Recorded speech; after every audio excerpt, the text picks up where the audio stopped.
akan membacakan kasus pembunuhan Marsina. Hak yang dilanggar yaitu hak untuk hidup bagi Marsina, dan kewajiban yang dilanggar adalah kewajiban yang diingkari pelaku tidak menghormati hak untuk hidup bagi Marsina atau korban. Identitas korban antara lain nama lengkap Marsina, tempat tanggal lahir Ludo 10 April 1969, meninggal pada tanggal 8 Mei 1993 pada umur 24 tahun di Nganjuk, Jawa Timur. Beliau merupakan seorang aktivis dan buruh pabrik pada masa Orde Baru, bekerja pada PT Catur Putra Surya atau CPS, Porong, Sidoarjo, Jawa Timur. Marsina memperoleh penghargaan YAP Tien pada tahun yang sama. Kasus ini menjadi catatan Organisasi Buruh Internasional atau ILO sebagai kasus 1773. Kronologis kasusnya yaitu pada pertengahan April 1993, para buruh PT CPS Catur Surya, pabrik tempat kerjanya Marsina, resah karena ada kabar kenaikan upah menurut surat edaran Gubernur Jawa Timur. Nah, dalam surat ini termuat himbauan pada para pengusaha untuk menaikkan upah buruh sebesar 20%. Nah, dari upah pokok, pada minggu tersebut pengurus PUK SPSI PT CPS mengadakan pertemuan di setiap bagian untuk membicarakan kenaikan upah sesuai dengan himbauan dalam surat edaran gubernur. Selanjutnya, pada tanggal 3 Mei 1993, seluruh buruh PT CS tidak masuk kerja, kecuali staf dan para kepala bagian. Hari itu juga Marsina pergi ke kantor Depnaker Surabaya untuk mencari data tentang daftar upah pokok minimum regional.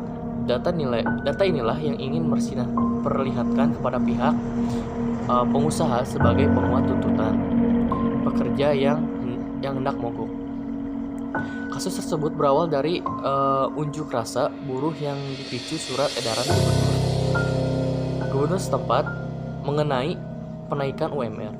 Namun PT CPS, perusahaan tempat Marsina bekerja, memilih bergening. Kondisi ini memicu geram para buruh. Senin 3 Mei 1993, sebagian besar karyawan PT CPS berunjuk rasa dengan mogok kerja hingga esok hari. Ternyata, menjelang Selasa siang, manajemen perusahaan dan pekerja berdialog dan menyepakati perjanjian mengenai pengabulan permintaan karyawan dengan membayar upah senilai UMR. Sampai di sini sepertinya permasalahan antara perusahaan dan pekerja telah beres. Pada tanggal 4 Mei 1993 pukul 7, para buruh PT CPS melakukan unjuk rasa dengan mengajukan 12 tuntutan. Seluruh buruh dari ketiga shift serentak masuk pagi dan mereka bersama-sama memaksa untuk diperbolehkan masuk ke dalam pabrik. Satpam yang menjaga pabrik menghalangi para buruh shift 2 dan shift 3. Satpam juga mengibas-ibaskan tongkat, memukul, serta merobek poster dan spanduk para pengunjuk rasa dan meneriaki pengunjuk rasa dengan tuduhan PKI. Namun esoknya 13 buruh yang dianggap menghasut unjuk rasa digiring ke Komando Distrik Militer Kodim Sidoarjo untuk diminta mengundurkan diri dari CPS. Marsina marah dan tidak terima. Ia berjanji akan menyelesaikan persoalan tersebut ke pengadilan. Aparat dari Koramil dan kepolisian sudah berjaga-jaga di perusahaan sebelum aksi berlangsung. Selanjutnya Marsina meminta waktu untuk berunding dengan pengurus PT CPS. Perundingan berjalan dengan hangat. Dalam perundingan tersebut, sebagaimana dituturkan kawan-kawannya, Marsina tampak bersemangat menyuarakan tuntutan. Dialah satu-satunya perwakilan dari buruh yang tidak mau mengurangi tuntutan.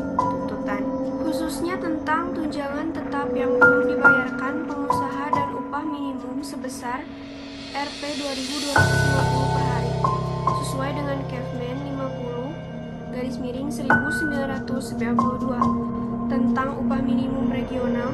Setelah perundingan yang melelahkan, tercapailah kesepakatan bersama. Namun, pertentangan antara kelompok buruh dengan pengusaha belum berakhir. Pada tanggal 5 Mei 1993, 13 buruh dipanggil Kodim Sidoarjo. Pemanggilan itu diterangkan dalam surat dari Kelurahan Siri tanpa dasar atau alasan yang jelas. Pihak tentara mendesak agar ke-13 buruh itu menandatangani surat PHK. Para buruh terpaksa menerima PHK karena tekanan fisik dan psikologis yang bertubi-tubi, dan hari kemudian menyusul 8 buruh di PHK di tempat yang sama. Mulai tanggal 6, 7, 8, keberadaan Marsina tidak diketahui oleh rekan-rekannya sampai akhirnya ditemukan telah menjadi mayat pada tanggal 8 Mei 1993. Ternyata Marsina diculik oleh Suprapto, pekerja di bagian kontrol CPS, menjemput Marsina dengan motornya di dekat rumah kos Marsina. Dia dibawa ke pabrik, lalu dibawa lagi dengan sumbu tikar putih ke rumah Ki Susanto di Jalan Puspita, Surabaya. Setelah 3 hari, Marsina disekap. Lalu satpam CPS mengeksekusinya. Mayatnya ditemukan di hutan yang berada di Dusun Jegong, Desa Wilangan, dengan tanda-tanda bekas penyiksaan berat. Faktor penyebab pelanggaran HAM pada kasus Marsina yaitu 1. Telah terjadi krisis moral di Indonesia. 2. Aparat hukum yang berlaku bertindak sewenang-wenang. 3. Kesenjangan sosial yang tinggi. 4. Masih kurang berfungsinya lembaga-lembaga pemerintah atau penegak hukum seperti polisi, jaksa, dan pengadilan. 5. Pemahaman belum merata tentang HAM baik di kalangan sipil maupun militer. Nah, penanganannya di pengadilan Yudi Susanto divonis 17 tahun penjara. Sedangkan sejumlah stafnya yang lain itu dihukum berkisar 4 hingga 12 tahun. Namun mereka naik banding ke pengadilan tinggi dan Yudi Susanto dinyatakan bebas. Selanjutnya, pada tingkat kasasi, Mahkamah Agung Republik Indonesia membebaskan para terdakwa dari segala dakwaan bebas murni.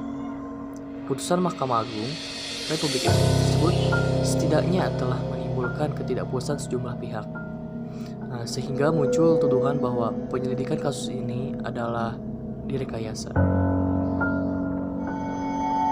Solusi penanganan terkait kasus Marsina. Solusi dari pemerintah sendiri. Pemerintah semestinya segera mengusut tuntas kasus pembunuhan Marsina sampai selesai hingga mendapatkan hasil yang nyata dan menegakkan tiang keadilan dan ketegasan dalam kerapuhan hukum di Indonesia sehingga rakyat dapat kembali mempercayai peranan dari pemerintah dan aparat penegak